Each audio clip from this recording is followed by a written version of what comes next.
Good afternoon, everybody. Happy Monday. Welcome to Just Parlays with me. I'm your host, Scott Steen, lead handicapper at Whiners from Whiners.com. But the guy whose name's on the show, you know him, you love him. He's looking for something that he dropped. No, I had to plug my laptop cord back in. One of the cats is playing with the cord. That's high-quality pets right there. It's Chris King, everybody. What's up, Chris? Not much. What about you, Scott? It's nice to see Recky Stenhouse currently in third place at Dover. Right, got a little Monday NASCAR action here, and the one thing that I can notice about most of the people that are in the top 10 is we don't have any of them. Well, I had Elliott. I can't remember who else we picked. Elliott, that's right. Elliott running in 8th. Yeah, it's looking great right here. So anyway, hey, Christopher Bell's 12th. Yeah, I did see that. He's trying to sneak into the top 10. So go get him, CB. I liked it better yesterday when Recky Stenhouse wasn't near the top. Oh, it's good to be here, man. Good to be here. Did you have a good weekend? Yeah, how about you? Not bad. Other than you forgot to go and help Rachel move. I wouldn't say I forgot. You said that you forgot it was this weekend. That's a long trek to Brooklyn. I can't imagine how much stuff does he have. I don't know. He said he bought a bunch of stuff off the guy that was moving. Right. So, that's by the way, that's the way to do it. Don't move a shitty couch. Just pay $50 for the one that's already there. You know what? That fucker don't want to move it either. So, well, he said that guy was going into the army or something. Oh, that's right. That's right. He was headed to the army. So he didn't need a couch. Good time to join up to the army. They'll provide a couch for him. It's called, a bunk bed. Cat. Get a cat. Would you be joining up right now, buddy? If you, I know you volunteered after 9/11 and whatnot. I'm past my prime. I'm just saying. No, I'm not in. Not no, theoretically, no. I mean, probably not. At least when I started, it was quiet because it was 97, so there wasn't a whole lot going on at that. That's right. Point. You were. I thought you were post 9/11. You were in 97. You lasted through 9/11, right? Yeah, through 05. Okay. All right. There you go. Yeah, that's the good time to go. When you're like, yeah, I could have give me a GI Bill and go to a little college. I do some time, maybe get to see a part of the world. Where did you get to go? Before there was war, what exotic locales did you get to see? Let's see. I went to Tucson. Well, not Tucson, Sierra Vista, actually. I was gonna say, well, there's good training for Iraq. Yeah, right around about within an hour of the Mexican border. Nogales and all that is about 90 miles from there. Oh, beautiful. Let's see. I was in Augusta, Georgia. Fort Gordon.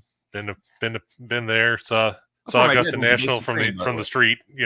Okay. Paris Island, of course, because that's where everybody starts. I know that from the Billy Joel song.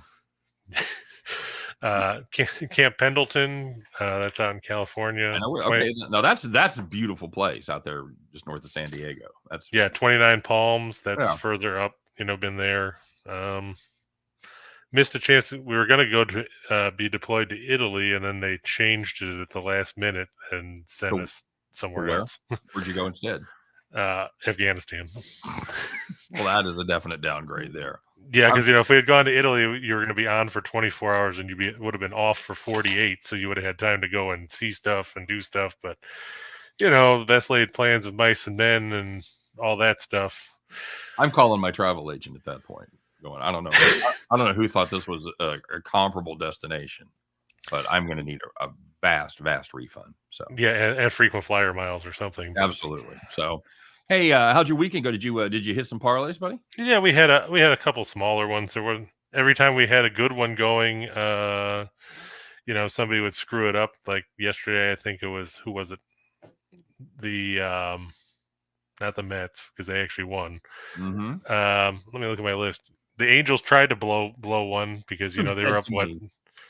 They made that game interesting. Yesterday it was the Celtics screwed one up. Okay, because everybody else won and the Celtics lost.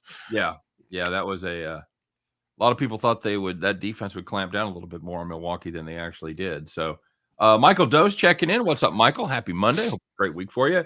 Wants to know about Miami and he wants to know about Minnesota. Now, I don't want to give it away too much about Miami. I'm gonna do one of those dick move things and say If you want to get my opinion on Miami, you got to watch the next show. I'll just say that because we are definitely going to be talking about the Marlins game. As far as Minnesota goes, that's my play of the day, and I'm just basically fading Baltimore, and I'm fading Tyler Wells. Paddock has been better lately. He got off kind of a rough start in his first appearance for his new team there, but this Minnesota team, they're mashing the ball, and they've won 9 of their last 10. I've got to back the hot team here. What about you, buddy? Well, it's funny that Michael brings up the Marlins because I actually had them in the slides today as well. I actually like Miami. It's going to be a good pitching matchup because you got Zach Gallen with his 0.60 ERA taking on Pablo Lopez and his 0.39 ERA. Right. I like Miami there. I also think I have the no-run first inning prop going up, and I got an interesting number for you on that, Scott. Are you ready for this? The Diamondbacks in the first inning this season are batting $122. That's not good. It's not going to get you many. It's not going to get you many Yerfies either. Yep, and they're the second worst hitting team on the road. Lopez, the top 3 guys he'll probably face in the order. David Peralta's 0 for 4 against him. Carson Kelly is 0 for 6. Ketel Marte 1 for 3. And going back a couple of seasons now, the NERFI is, I think it's 12-2 at home for Lopez since 2020. He's blanked the Diamondbacks both times in the first inning. He's faced them in that stretch. And on the other side, Gallen has not allowed a hit in the first inning against 10 hitters. Opposing hitters in the first time through the lineup so far this year, 1 for 25 with 11 strikeouts. Solid. Lex Steele checking in said Brewers screwed up his parlay, had to drink himself to sleep, and then had to get up, drink himself awake. Very nice. Well, I mean, at least he was consistent. He's well hydrated. Andrew bringing up a great point. Says playing the Nets screwed up the Celtics. They weren't ready for a real defense. That's partially true. Well, we know the Nets plus Jaylen Brown was dealing with a hamstring. I know he tried to gut it out. He didn't look very good shooting the ball. But I think it's a punt, like we always say. Mike Tyson used to tell you, everybody has a game plan until they get punched in the face. That's right. And now this is where Ime Udoka and the Celtics have to regroup and get back on track. Okay. All right. Michael says he always watches the next show. That other guy, though, you have. Yeah. See, it's usually us that's right off that's going to start roasting Michelle, but now we're getting it. Now we're getting it from the crowd. That's a beautiful thing. You see the Yankees Royals game Friday night? Yeah. It's a reminder to everybody out there that if you have a money line bet on a baseball game, it only has to be MLB official. In other words, it has to go 5 full innings or just 4.5 innings if the home team is ahead before the game is actually declared official. However, if you're betting a run line, if you're betting totals, the game has to be completed in the normal amount of innings. In other words, it has to go a full 9 or 8.5 if the home team is ahead. The Yankees broke that game open. I was actually sweating the run line there, Chris. Believe it or not, the final score doesn't look like it, but yeah, I know it's 3-2 or something in the 6th. It was. It absolutely was. And then the Yankees put up some pretty. I think they put up a 4 and a 5. And then the rains came, and the rains were actually earlier than they were forecasted because I took the family right down the road, and we do as we often do on Friday nights when we're bored. We go see the fireworks show, and we were sitting there, and we see this lightning coming, and we're like, "Well, good thing the Weather Channel says that's going to be an hour away still." And then all of a sudden, here it came, and it was brutal. If you saw any of the clips over the weekend of the tornado in Andover, Kansas, it was the same storm that hit there. It had weakened a little bit. We didn't get any tornadoes, but we did get some massive rain. Now, how far is Andover from where you are? About 180 miles. So about 3 hours by car. Yeah, maybe 170 is a little north of Wichita, somewhere around there. But and then those storms generally come from the southwest. They come up right up I-35, which is what this one did. But and then my power went out. I was literally getting ready to shoot my video. I was just about done with grading all the picks, and we were through the storm. And it was pretty much just the tail end of it. But apparently there was like this big, massive lightning storm at the very end, and our power went out for about 2.5, 3 hours. So good times. Now, speaking of the Royals, are they done with Jake Brentz for now? I see they put him on the IL now with a flexor strain.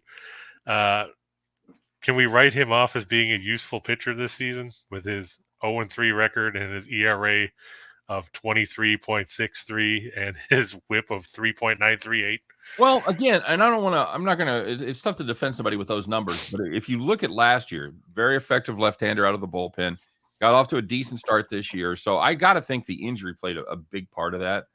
I don't think there's any way we write him off. I don't know exactly, the flexor strain can sometimes be a harbinger of very, very bad things to come. So we'll see. Yeah, it has a name for it. What's that? It has a name for it. It's called Tommy John. That's exactly what, I would say 70% of the time you see flexor strain, something like that. That guy's gonna undergo TJ. So kind of a bad break. I liked Brent. I know you look at his numbers, you go, oh, this guy sucked. But it's like somebody. Well, I mean, he's given up runs in 5 out of 8 appearances. So. I understand that, but somebody got to see him pitch a lot. I know he's a better pitcher than this year's stats would indicate. So I'll take your word for it. Good. Steve Kerr wondering if Chris can show his team how to properly shoot a free throw. I can't with this fucking free throw thing with and we talk about it all season long in college basketball. Teams that don't hit free throws end up inevitably costing themselves games. And I mean, Golden State nearly did it yesterday. Well, they certainly cost me a bet, as I had Golden State minus 2.5. Now, everybody in my comment section just about had Golden State on the money line. They're all smarter than I was, Chris. I mean, it's not like the money line was bad. I think it was what, minus 130 or something like that. Yep. In retrospect, that's how I should have done. That's how I should have done it, because if I'm taking a 1.5 or 2, I'm usually playing the money line the other way. So, Draymond or Clay. I made the mistake of saying nice things about Clay Thompson. He'd been really playing well. He'd been averaging 22 points a game. He'd been making 4 3-pointers a game. He looked almost not quite as good as he was before, but on the road. And then he goes up there and chunks not 1 but 2 free throws to get. Well, now you just got to talk about how he's a piece of crap, and then he'll go out for like 35 and shoot like Chris Paul did in Game 6 against New Orleans. Andrew said he grabbed Golden State plus 2.5 in game. That's a solid play right there. Yep. That works. Hey, Bell's up to 8th now. Nope, 7th. Okay, good deal. All right, buddy. Let's talk about some games, shall we? You got all right. You got stuff cooked up for today? Yep. Let's find out. Unfortunately, they make me do that research stuff. Well, let's show off all your research. Really takes time out of my morning. As they say these days on Twitter, Chris does his own research, guys. So. Yeah, and this is the game that we were just talking about. Scott said he's not going to tell you anything because you got to watch the next show with the Muppet Scott Reichel. It's starting to look like Statler and Waldorf. Nice. Throwing things from the balcony. Two good pitchers.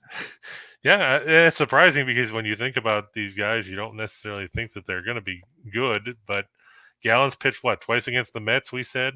Mm-hmm. Lopez has been good against everybody he's faced, which is strange because when I think of Pablo Lopez, I think of ERA about 5.5 and not doing anything of substance. And the other start for Gallen, by the way, was that 6-inning blanking of the Dodgers in his last start. Lopez. By the way, Zach Gallen, ex-Miami pitcher. They could have had. Yeah, that's true too. Such a staff, dude. But anyway, then they still have a pretty good staff. So. Anyway. But Lopez, he's faced the Giants, the Phillies, the Cardinals, and the Nationals. He's turned in 3 straight blanking starts over his last 3 outings. 5 1/3 against Philadelphia, 7 shutout innings against St. Louis, and then 6 shutout innings against Washington coming into this one. So you look at those numbers: an 0.39 ERA and an 0.6 ERA. Both guys have a WHIP below 0.75. Not a ton of walks. Good strikeout numbers. Neither team scores much. Like we said, the Diamondbacks hitting 122 in the first inning. They're 28th in the majors in runs at 317. They're 21st in runs on the road at 345. The Marlins 19th in runs per game at 395. They actually score a little more at home, 4.5 runs a game. The Marlins 5-0 in their last 5 against teams with a losing record. 7-1 in their last 8 overall. Of course, they took 2 of 3 against Seattle, and then when I picked the Marlins yesterday, Sandy Alcantara got beat up and lost. 6-1 in their last 7 as a favorite. The Diamondbacks 16-59 in their last 75 on the road. 15-57 in their last 72 as a road underdog, and they don't like playing in South Beach. Must be all the nightclub action or something. They've dropped their last 5 meetings at Lone Depot Park. If you look at these pitchers, you say, well, it's a pretty good pitching matchup, very similar. Why wouldn't I just grab the positive money? And I think there's 2 reasons, and you touched on one of them, and that's the fact that Marlins hit a little better. This is an Arizona team that doesn't hit at all, and for you to say Miami hits better than somebody, that team's got to suck. But for me, the big difference in this one is the Arizona bullpen. This is a bullpen that's mid-4s in their ERA, and they've been about a run and a half worse on the road. This is a bullpen that has continued to disappoint. And to me, if you wanted to take a spin on Arizona with 2 good pitchers and pick up a half a run or something like that, play in the first 5, I think you could do that. But I think a full game, you got to go Miami here. Yeah, I mean, if you look now, like we said the other day, Arizona's got 16 guys that have double-digit plate appearances, and of those 16 guys, you've got 1, 2, 3, 4, 5, 6, 7, 8, 9, 10, 11 that are hitting below 200. As a team, the Diamondbacks are hitting $181. Not ideal. That makes the Marlins, with their awesome 237 team batting average, look like the Murderers Row Yankees of 1927. 50 points higher. I mean, and that's saying something because, if you look at the Marlins lineup, they're not all that great. I mean, you got Jesus Sanchez has 3 homers and 12 RBIs. Jazz Chisholm, who I believe came over in a deal. That might have been the deal where Gallen got traded. I'll have to double check. But, he's batting .310 with 4 homers and 15 runs batted in. It makes these guys look good. Yeah, that's the trade. Gallen got traded for Jazz Chisholm. All right. So both guys have panned out fairly well for their respective teams. There you go. Lex likes the Mets nerfy. Okay. He's got the Diamondbacks in an upset here, Chris. Well, like you said, that anything's possible with 2 teams that can't bat. Bill McDonald wants to know about the Twins run line. Obviously, I like it. It was my play of the day, Chris. You got a slide in this, or you want to weigh in on it? Actually, I do have a slide. It's the next one. Okay. Hey, man, there's a segue. How about that? That's called foreshadowing, kids. It's like Bill was there at rehearsal with us. I know. And Michael said the Arizona hitting coach might be stranded in the Miami airport. I'm still thinking it's Chili Davis, but, that's just speculation. Yeah, the Twins over the Orioles. It's nice to see the run line. Was it positive money when you looked at it, Scott? Yes, it was. It was, I believe, plus 108, if I'm not mistaken. Yeah, I saw it for plus 115 when I was doing the slides. But Chris Paddock, like you said, he's 0-2 with a 3.60 ERA. But if you look at his FIP ERA, it's 1.69. So he's had a rough go. Tyler Wells, 0-2, 5.54 ERA, 1.35 WHIP, 4 walks, 10 strikeouts over 13 innings. The fun thing is they were talking about, they don't want Wells to stretch him out any further than the 5 innings and 72 pitches that he threw against the Yankees. Then why are you putting him in the rotation? Well, judging by the way he's pitched so far, I think he's safe. I mean, I know John means he's done for the year because he's going to have Tommy John surgery, but really this is who you're going to turn to, Tyler Wells. You've got 875 guys in the minors that you could probably bring up. I mean, we saw Bradish. He pitched pretty well on Friday in his debut against Boston. This guy isn't going to cut it. Twins 13th in runs per game, 427. They average 4 on the road. The Orioles 26th in runs per game at 3.23. They average 3.22 at home. The Twins 5-0 in their last 5 as a favorite. They're 7-0 on their last 7 on Crass. Like you mentioned before, Scott, 9 of their last 10 are wins. Baltimore 13-43 in their last 56 against teams with a winning record. 15-51 in their last 66 when their opponent scores 5 runs or more. We saw the Twins bounce back. Dylan Bundy got roughed up Friday night right after we talked about how great he was pitching. And then they turned around and beat the tar out of the Rays and beat them 9-1 Saturday, 9-3 yesterday. This is a dangerous Minnesota lineup when you look at it, Scott. What do you make of them against Baltimore? Yeah, again, I'm a big fan of this play. And usually, you look at some of those stats, some of those trends are kind of weird when you say, well, they're this and this after their opponent scores so much in a game. But I'll tell you what, baseball is the one sport you look at those because there's probably about a 67% chance that the game before that was played against the same team you're playing tonight. So when you say the Orioles are 15 and 51 in their last 66 when an opponent scores 5 or more, I think that means something because it means the probable opponent was the same one they're facing there, and they've been putting up runs. They've beat up the bullpen. Conditions were favorable for scoring runs, and they likely will remain the same. So I just wanted to point that out. That sometimes I think those trends mean more than other times. That's true. Baltimore hitting a robust 219 as a team this season. They have 11 homers. Meanwhile, the Twins have 24 this week on the season. Oh, okay. Could be this week with the way they were hitting, but yeah. Buxton has 7 already, and he missed time. Mm-hmm. Mm-hmm. Yeah, and this is a team that's doing it without Sano for the most part, right? Well, he's played 17 games, but yeah, he's batting .093 and 54 at bats. Not ideal. Not ideal. Yeah, big fan of the Twins here, but and Correa only has 1 homer himself. Right. Yeah, I know. And basically, Buxton has 7 and Kepler has 5. And then Kyle Garlick has 3 in his limited appearances. I like garlic. Do you like it do you like salt or powder? Either or one. Or do you go minced? I use my air fryer to roast it, and then I put it in olive oil. I have a little. I'll have to try that. How long do you roast it for? 25 minutes on 260. I'll try that. You put it in a little aluminum pouch. Right. Sprinkle a little olive oil. You cut off the top. Sprinkle a little olive oil in it. You wrap it up. Keep it loose, just so it steams. About 25, 27 minutes in the air fryer. And good stuff. You're good to go. And then, like I said, I mix it with olive oil, so I have garlic olive oil all the time. It's a little insight into me, little information nobody asked for. So yeah, I'll have to try that though because that's a good idea. Yeah, very very solid, very solid. I actually went to a farmer's market and bought garlic olive oil, and I liked it so much. I'm like, why am I paying for this? I buy, we buy the the Costco jug of olive oil, the 87-gallon container. Yeah, I wish I was sophisticated enough to be a snob about olive oil, but I'm not. I can't tell the difference between extra virgin and she's only been fucked a couple of times olive oil or only butt stuff. I don't know all this. There's different distinctions of olive oil.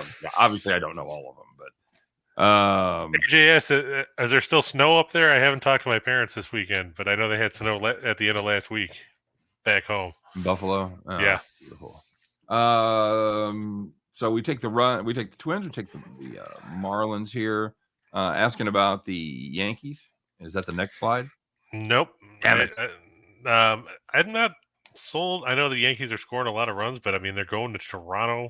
And if one thing we know is the Blue Jays can put up runs themselves, I'd be a little leery there. I know it's Stripling again against Montgomery. I actually took Toronto just because I like the way the Blue Jays play at home. Okay. They're supposed to be getting Teoscar Hernandez back in the near future as well, which will only help that lineup even more. But the way they looked against the last couple games, they're 15-8. Can't go wrong with that. And you look at that lineup: Vlad Guerrero and Bo Bichette and Chapman and Springer and Gurriel. It's a tough lineup to try and slow down. And the Yankees, as good as they've been, they've kind of teed off on mediocre pitching because Lynch kept Kansas City in the game yesterday. Yeah, you're right. And they beat up on that bullpen again. So you're telling me that the Yankees have swept 3 straight series and you're not impressed with Cleveland, Baltimore, and Kansas City? Talk about murderer's row. Yeah, geez. I'm surprised they don't have a set with the local YMCA coming up next. To quote Major League, look out, that guy's got a family. Hey, Bell's up to 4th now. Here's what we haven't talked about. I know we've kind of gone off the rails here a little bit, as we are wont to do. It's probably a lot more since I've been hosting. But Trevor Bauer, 2 years. Chris, you okay with this? Not in the least. I mean, and there's no time served. Yeah, so by the time he gets suspended. Yeah, there's no time served. By the time he comes back, his contract will be up. So he's not getting paid, and you're suspending him for something that he was not getting prosecuted for, and that they said there wasn't enough evidence to convict on in the first place. Now, didn't Marcelo Zuna get a lot shorter suspension for an actual DV charge? Yeah. Oh yeah, absolutely. Either 100 games or 60 games, right? I'm gonna take a look and see what he was actually suspended for here. I'm kind of with you. Taking 20 away games. 20 games? 20 games, and it was retroactive to when he served it before they actually handed out the suspension. Yeah, So it he seems a was little suspended. not even-handed to me. No, it just seems there's something going on here, and I don't blame him if he does appeal it. And my question is, who deals with the appeal? Do they have an outside arbitrator, or does Manfred still hand down the discipline again? Yeah, I do wonder about that as well. So let me get this straight. He pitched not at all last year, right? He pitched up until I think late June. Last year? Yeah. Okay. I couldn't remember if that was 20 or 21 that he Yeah, he won the Cy Young in 20 in Cincinnati in the shortened season. That's right. Okay. Yeah, he made 17 starts last year. His last start came on June 28th. So he's going to miss almost 3 full seasons. Yeah. Yeah, I can't. And not get paid. No, I can't get behind that. I mean, he got paid for the second half of last season because he was on the restricted list or whatever it was, the administrative leave list or whatever they call it. So he got paid, but he won't get paid now. Right, correct. Which is, unless now don't get me wrong, I have no problem with people that, break the law and stuff getting hammered for what they did. But in this case, she filed for a restraining order. It was denied. She wanted to press charges. The DA said no. He turned around and filed a lawsuit against her. Now he's going to get suspended for 2 years on top of what he's already missed. Right. Like we just said, Ozuna got suspended for 20 games. Yeah, that seems a little. I mean, that was something he was actually convicted in a court of law, right? Cops were called and all that. Yeah, cops were called. They filed charges and everything else. And I don't want to. We kind of have to dance on the line here a little bit about whether we believe the woman.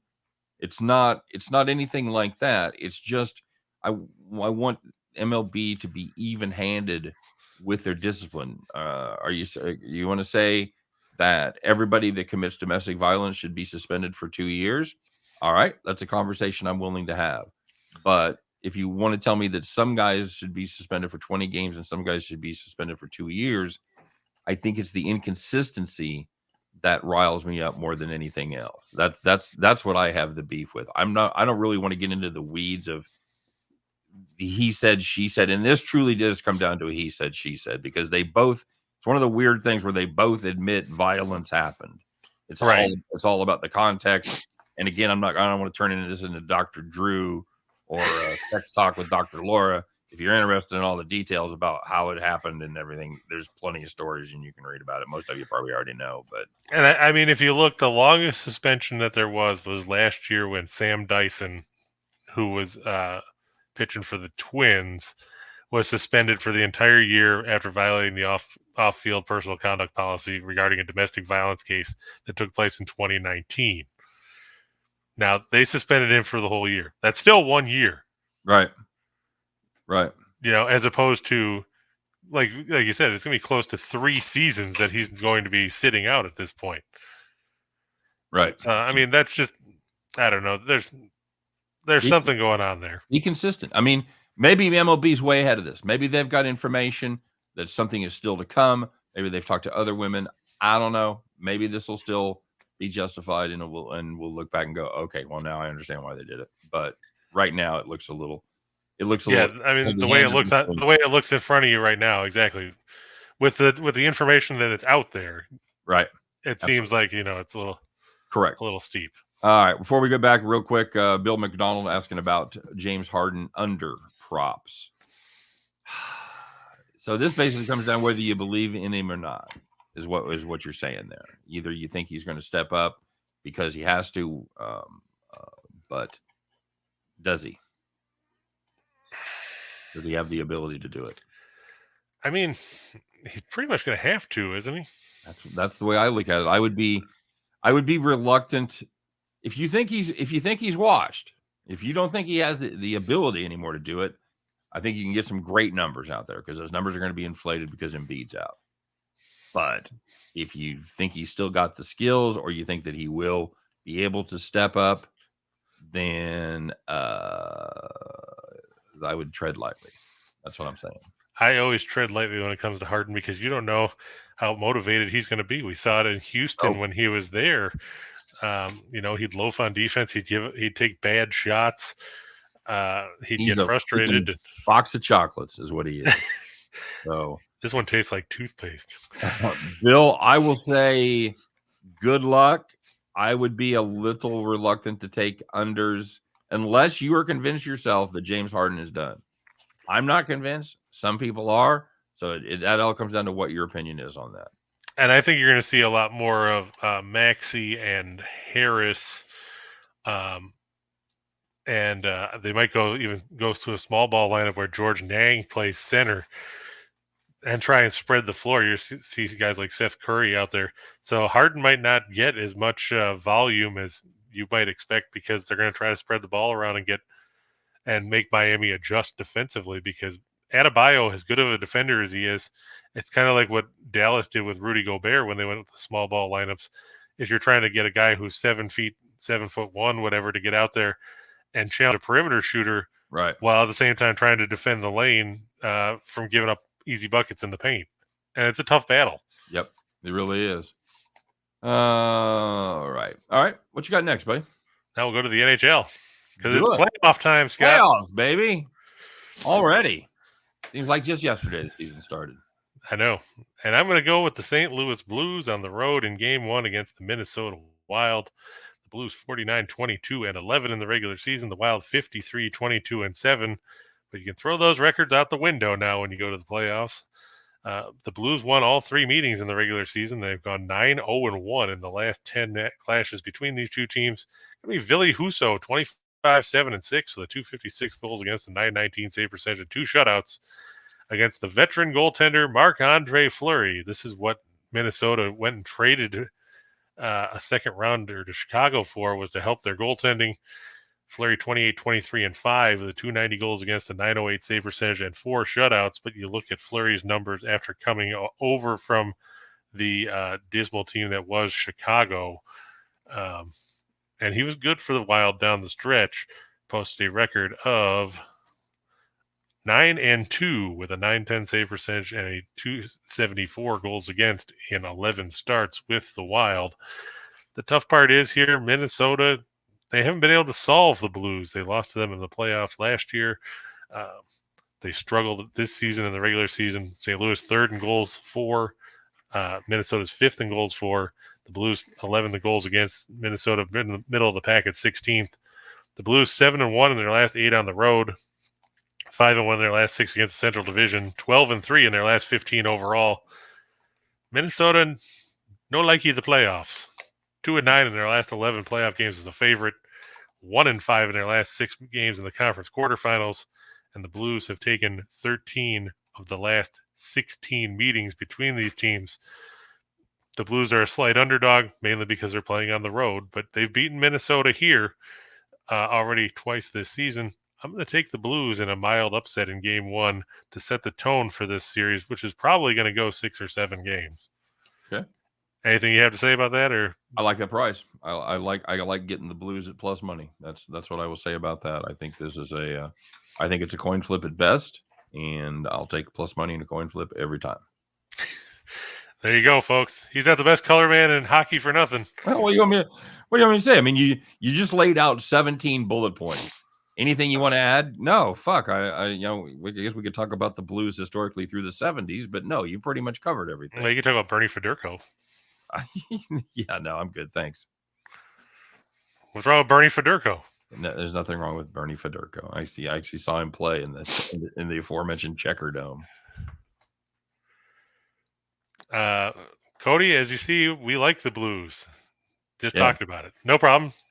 But yeah, I like the Blues tonight. I just think that they've got Minnesota's number, and I know Fleury is going to be a boost for Minnesota and net, but Cody said he just got here. I know that's why I said that's why I was just touching on it. Do you have a note? Do you have a note? Yeah, where's your hall pass? We don't deal with tardiness, right? Jesus. All right, moving on. Yep, and now we'll talk about the other Western Conference matchup tonight. It's the Edmonton Oilers hosting the Los Angeles Kings. Wayne Gretzky's original team, Wayne Gretzky's former team, after, of course, he was traded back in 1988 for a truckload of money because Peter Pocklington was cheap. The Kings, that record is wrong. I forgot to update it this morning. The Kings actually are not 27, 44, 9. Otherwise, they wouldn't be in the playoffs. They're 44, 27, and 11. The Oilers were 49, 27, and 6. They went 26, 9, and 3 after firing Dave Tippett and bringing in Jay Woodcroft as their head coach. Apparently, sometimes they say that changing coaches can make things work for you, and apparently it did for the Oilers. Apparently they had tuned out Tippett. Now, Jonathan Quick, 22, 13, and 9 with a 265 goals against, a 910 save percentage, and 2 shutouts against Mike Smith. Yes, that's not a name for a guy that's in the witness protection program. 16, 9, and 2 with a 281 goals against, a 915 save percentage, and 2 shutouts. Kings, below average offensively. They're 20th in goals for, at 2.87. They're 10th in goals against. The Oilers, a dangerous offensive team, 7th in goals for at 348, 18th in goals against at 306. The Oilers, 5-0 in their last 5 against teams with a winning record. 13-3 in their last 16 against the West, 21-5 against Pacific Division teams. Kings 0-5 in their last 5 as an underdog, 0-6 in their last 6 conference quarterfinal matchups. It's not a good stat when you're talking about the quarterfinals being the first round of the playoffs. 0-4 in their last 4 against teams with a winning record, and the Kings do not like going to Alberta. 1-6 in their last 7 meetings in Edmonton. The Kings, they did a good job to get here. Unfortunately, once you get here, you still have to win games. That's not Los Angeles' strong suit. They're 1-5 in the last 6 meetings overall against Edmonton. And you kind of touched on it. This is a Kings team that kind of beats up on the little sisters of the poor and then struggles against good teams. And while I don't expect the Oilers to really compete for the cup, of course anything can happen in the playoffs. I don't think they're quite at the level they need to be defensively. However, I think they're good enough to take care of business against the Kings. Edmonton have the 2 best scorers in the NHL, Chris. Well, I like McDavid and I like Draisaitl, but you can't overlook. There's some other good guys around the league. Austin Matthews, of course, led the league in goals for the Maple Leafs with 60. Jonathan Huberdeau was as a great scorer for the Panthers, but they're probably the best 1-2 combination, I would say, in the league. Do you think either one of those guys would lead the league in scoring if they didn't have the other one there? That's a good question. I ask good hockey questions. It's what I do. It's kind of what I'm known for. It is? I thought you were known for forgetting stuff. What? That vaguely rings a bell. I don't remember, though. Yeah, I figured. It's a tough call. It's possible. Okay. But, I think that those guys make each other so much better that it's hard to really gauge. Right. Yeah, I'm just throwing it out there. That's a good question. You like the puck line? 195 is I kind of like the puck line. I figure Edmonton will probably salt it away late. Hit an empty netter or something like that. Right. Win 4 or 5-2, something like that. Okay, solid. I'm liking it. What else you got? Now we got the NBA because it's NBA playoffs. Mm-hmm. Where else can you bet MLB, NHL playoffs, and the NBA playoffs all on the same day? Beautiful thing. As Marv Levy would say, where would you rather be than right here, right now? By the way, the state next to mine just passed sports betting while Missouri let it go down the drain again. Unfucking believable. They tried to tie it to the video lottery terminals and all this shit and just chunk it down. And anyway, congratulations. Oh, look at that. Ross Chastain is leading at Dover now. Well, it's early. Well, it's not early, but it's lap 344. I understand, but it's not the end yet, my friend. Well, Bell's up to 5th. I know. I didn't know if you're still watching it or not. I got it on. Yeah, I'm going to go with the Suns over the Mavs here. I don't know what your take on this game was, Scott.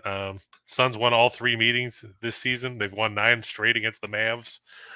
And one thing we know is, the Suns aren't going to be as offensively challenged as Utah was in Dallas's first round series. And they've got a big man that is going to make life tough for Dallas because DeAndre Ayton can score points. And Dallas doesn't really have a big man to slow him down inside. Suns were fourth in postseason scoring offense at 111.3. They lead the postseason in field goal percentage at 52.3%, despite ranking 13th in three-point shooting. The Mavs, for all the fact that they won that series, and give them credit, they did, they were 12th in postseason scoring offense, 12th in field goal percentage, and 6th in three-point shooting. Suns 9-1-1 against the spread in their last 11 in the conference semifinals, 8-2 in their last 10 of playing on at least 3 days of rest. Dallas 1-4 against the spread in their last 5 on 3 days of rest, 8-21 against the spread in their last 29 against the Suns, 3-7 against the spread in the last 10 meetings in Phoenix. Not ideal. Not ideal. To me, this game comes down to one player and the fact that he's back, and that's Devin Booker. The fact that he was back for the last game against New Orleans, he wasn't fantastic. He was still a little rusty from downtown. Scored just 13 points, but I think Devin Booker does so many things, and I think one of the main things he does is take the pressure off of Chris Paul. So I like them as a 1-2 punch quite a bit. I think Booker's only going to get better, and while I have liked this Mavericks team, they've kind of surprised some people. I think the show is over as far as that goes. I think you're right about Phoenix. As Crowded House said, "Hey, now the dream is over." Crowded House, buddy. There's a blast from the past, formerly known as Haircut 100. By the way, you knew that or not? That's a good name. It is. Cody says he does have a note. Excellent. Well, make sure you didn't forge your parents' signature. Even if it's signed by Cody's mom, we'll still take it, man. That's excellent. And then I'm gonna take the heat over the Sixers. They split 4 meetings this season, but like we said, there's no Joel Embiid. That's a big blow from Philadelphia. I know he struggled in the last couple of games in the Toronto series with that thumb, and now, of course, he's got a broken orbital and a concussion and everything else. Yeah, I don't know. When you say, well, this guy's injury prone, how do you he's got a fucking broken thumb, he's got a broken eye socket. I know it's actually the second time he's had a broken orbital in his career. That's just awful. I mean, I don't know how you can't really just lump that in and say, well, that guy's just injury prone. He's always taking those elbows in the face. And I like Doc Rivers' excuse for why he left his guys in the game when he was up 35 points. Well, their guys were still in the game. Well, dumbass, they're losing by 30 points. They're trying to at least make it respectable. Sometimes I think the doctor is out. I think his office hours are between 1 and 3 in the afternoon. He forgot that the game started at 7:30. Yeah, I didn't want to get involved with the side of this. I have a suspicion that the Sixers may step up, at least keep it close within the 7.5. I think for me, the 7.5 just a little strong. Well, I know it jumped because it was 4.5 originally, and then when they said Embiid wasn't going to play, it went up to like 8.5, and then it came back down a little bit. Yep. So yeah, I'm gonna take a small spin on the Heat or on the 76ers, and I realize when you make plays like that, you have the potential to absolutely go down in flames, as Miami could win this one by 30. True. I just have a hunch that this is a team that was 6-8 without Embiid in the lineup this season, but they were 1-0 against Miami without Embiid, and most of those 14 games, by the way, they didn't have Harden. So who played for Miami in the game that they were 1-0 against him? You know what? I didn't look it up. I was just curious, who was that didn't play. I understand. Yeah, because it was like the Warriors the other day going into their game yesterday. They had gone 1-3, but the big three hadn't played in any of them, and in the last game, none of the big three played. So you kind of had to look at context there. Yeah, let me take a look at the game logs real quick for Embiid and see where Miami popped up, because they were missing so many guys this season on a day-to-day basis. It's like, well, who's going to play for them? Yes, Miami certainly had their own injury challenges. I will, and by the way, I have Miami coming out of the East to play for the title. So it's not like I'm down on Miami. I think they're a fantastic team. No, actually, Miami had most of their guys. Butler played 34 minutes. Adebayo played 36. All right. Hero played 29. So much for that theory. Yeah, I'm just looking to see here. Well, they shot 10 of 33 from 3-point range. That probably didn't help. Hey. And that game was in Philadelphia, so. You know what time it is? Tool time? Time for me to say, we got to move it along, buddy. Let's go. All right, we'll move on to the two for the money part of the show, where we've talked about the Twins and the Orioles, which Scott really likes, as he told you. He can't remember what he told you, but, he said it was his play of the day. I like Minnesota there. I think Paddock will turn in a solid enough start. Tyler Wells is not anything to write home about, and the Twins should win. We talked about your mom. This guy sucks. Love me. Go ahead. The Heat over the Sixers. Then on the ice, I'm going to go with Edmonton over the Kings, like we talked about, and Carolina over Boston. This is going to be a hard-hitting, low-scoring series. More than likely, the Hurricanes led the league in goals against. The Bruins finished. Let's see. They were fourth in that category. Not expecting a ton of high-scoring affairs between these teams. Carolina is expected to start Antti Ranta. Linus Ullmark going to get the start for the Bruins.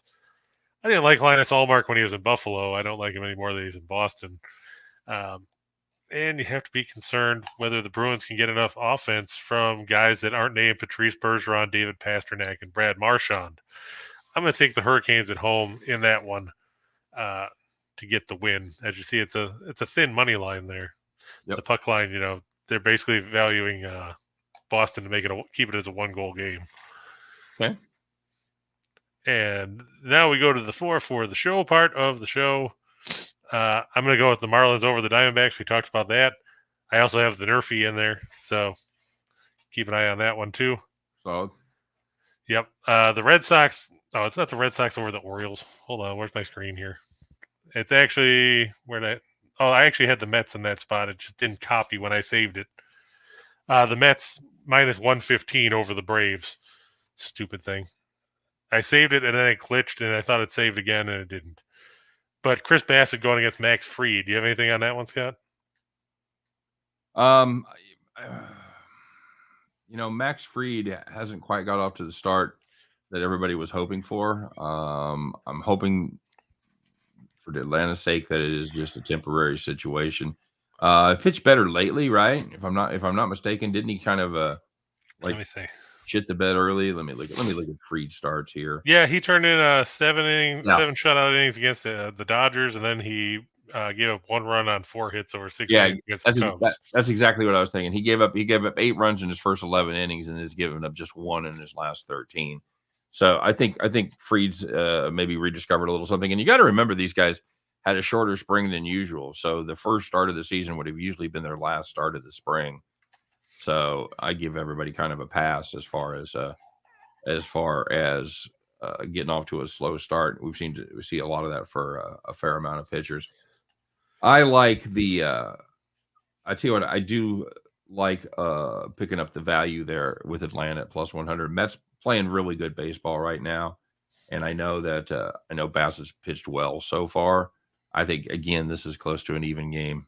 This is it's tough for me to pick a side in this one. I think these are a really good, evenly matched teams. Should be a good series. Yeah, and then I like the Blues and Wild to go over 6.5. If you look at their matchups in the regular season, you look and you see that the scores in those games were real low-scoring affairs: 6-4, 4-3, and 6-5. There you go. 8 of the last 10 meetings have gone over the number, including the last 4. When these teams play, a lot of goals get scored. And I don't care if Marc-Andre Fleury is in net. I don't care if it's Ville Husso, Jordan Binnington, Grant Fuhr. Right. Insert name here. I'm going to stick with that going over the mark. And that takes us to what, Scott? Shotgun City. Yeah, sure. Shot in the dark. I know. I usually think of a shotgun with all these plays going out, but yes, it's a shot in the dark. And see, that's what it did. It took my Mets one and put it here instead of up at the top. So the one where the Mets thing was supposed to be none other than the White Sox. That was early start. That's right. I went with the Twins and Orioles over 7.5 in that spot. Okay. Because I think the Twins are going to score a bunch of runs. All right, fair enough. I'm going to take the Mariners over the Astros. I'm not necessarily thrilled with the pitching matchup with Marco Gonzalez and Jake Odorizzi, who I'm surprised that Odorizzi is still pitching in the majors with the way he's pitched so far this year. Right. You have any thoughts about him? Done, washed. Yeah, ERA of 6 in 4 starts. Yep. I didn't think he pitched particularly well last year, and he doesn't look like he's doing much so far this season. Then we've got like I said, I like the Blue Jays over the Yankees. I know that the Yankees have beaten up on the cream of the American League basement. Been a good run for the Yanks, right? But I think that Toronto is a team that can actually match them in the power game, and that's going to be an interesting thing. Then I'm taking the A's over the Rays.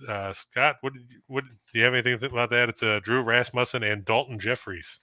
I haven't liked the way Rasmussen's pitched so far this season.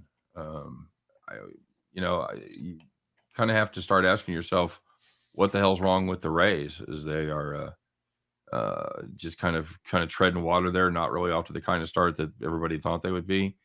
Rasmussen is a guy that's, I think, he pitched better lately? Because I know he was stunk up the joint again first couple of starts.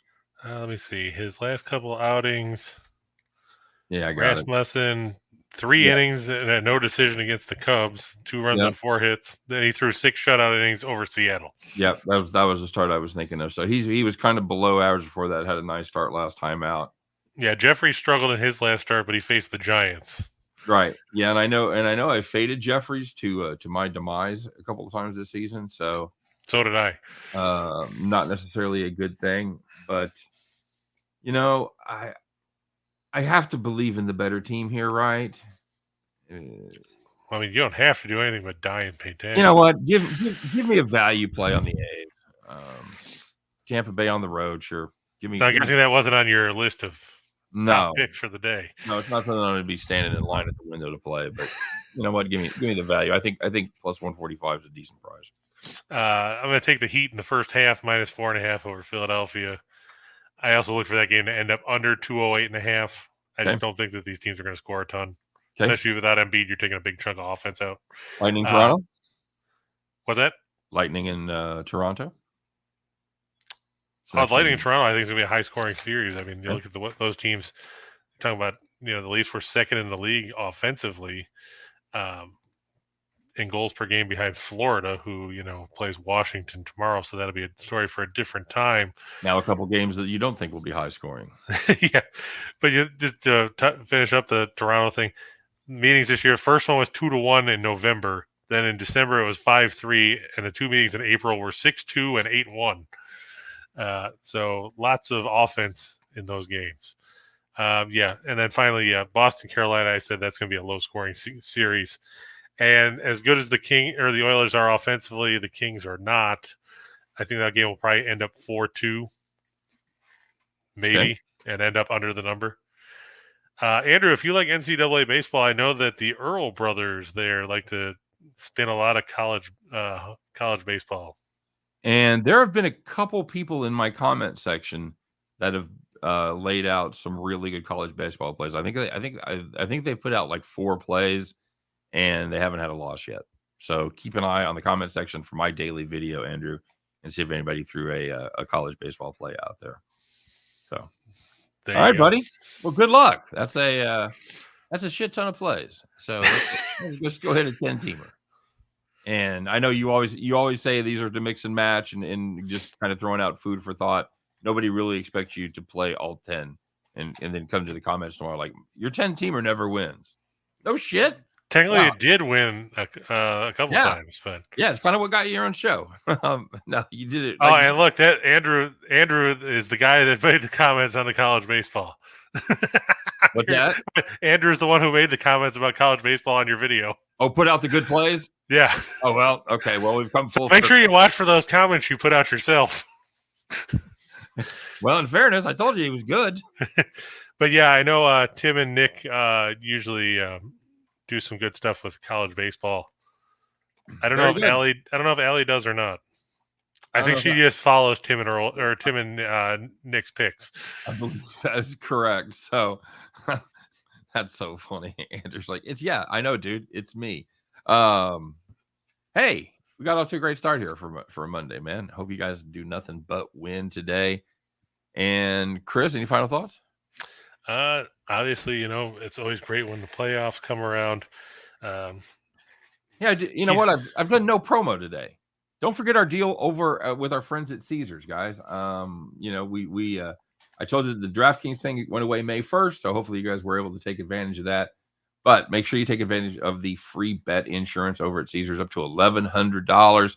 Your first bet, you know where it's available. If they got Caesars in your state, you're in. Got to be 21 to play, unless you're Wyoming or New Hampshire. And it's promo code ATS wins CZR. ATS wins Caesar. All that information and the link is in the show description. So yep, and we've still got the baseball guide out there. And if you're looking to bet on the run for the roses, down the stretch they come. There's the inside track to the Kentucky Derby betting guide coming out. It's supposed to be, if you sign up and reserve your copy, it's free. It'll get sent to your inbox once it's complete. I guess it's supposed to be in the next couple of days. Yep. But that's in the show box below. Also in the show box below, if you want to get the premium picks for myself or Scott, who forgets to mention those all the time, they're down in the show box as well. And don't forget to tune in for all the exciting shows here on the Max Wagers Network, starting with Midday Money with Sean Higgs at noon Eastern, followed by Morning Wood with Ellie Burns and Detroit Lenny at 1. Then it's us at 2. And then Scott goes and deals with the Cabbage Patch Kid at 3. Followed by Sean Miller talking about soccer from around the globe at 4. And then Game Time Decision with Nick, Tim, and Lenny, the law firm, at 5 p.m. Eastern Time. So we got you covered from noon to 6. Other than that, by then you'll be just about ready to sit down on the couch and watch some games. Yeah, watch some games. There you go. All right, guys. Thanks for joining us today. Monday in the can. Everybody take care. Good luck on all of your plays, not just today, but all week as well. I'll see you in about 30 seconds with my pal Scott Reichel. And Chris and I will see you tomorrow, 2 p.m. Eastern, 1 p.m. Central, as we talk about just parlays. Take care, everybody. Will.